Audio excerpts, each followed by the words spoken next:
Les confinements répétés et le couvre-feu auront eu un effet positif sur la sécurité dans l'arrondissement. C'est le constat de l'année 2020, une baisse significative de la délinquance. Donc les actes pénalement répréhensibles qui ont diminué de plus de 10% en zone gendarmerie, de plus de 20% en zone police.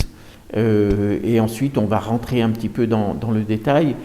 Tout ce qui est atteinte aux biens, et notamment les vols de voitures, cambriolages, ont très fortement diminué. En effet, en zone police, une baisse de 23% par rapport à 2019. En zone gendarmerie, on passe de 128 faits à 70 en 2020.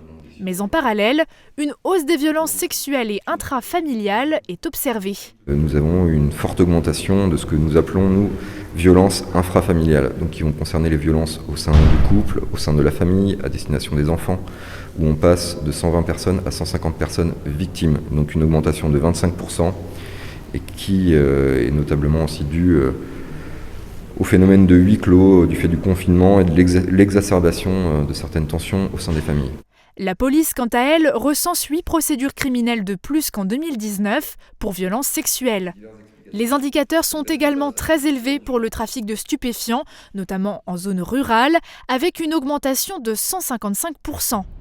Un bon point pour les automobilistes. Sur les routes, malgré quelques gros excès de vitesse, le nombre d'accidents, de blessés et d'hospitalisés est divisé par 2, le nombre de tués divisé par 4. Un seul mort à déplorer à 2 roues dans l'arrondissement de Sarreguemines en 2019.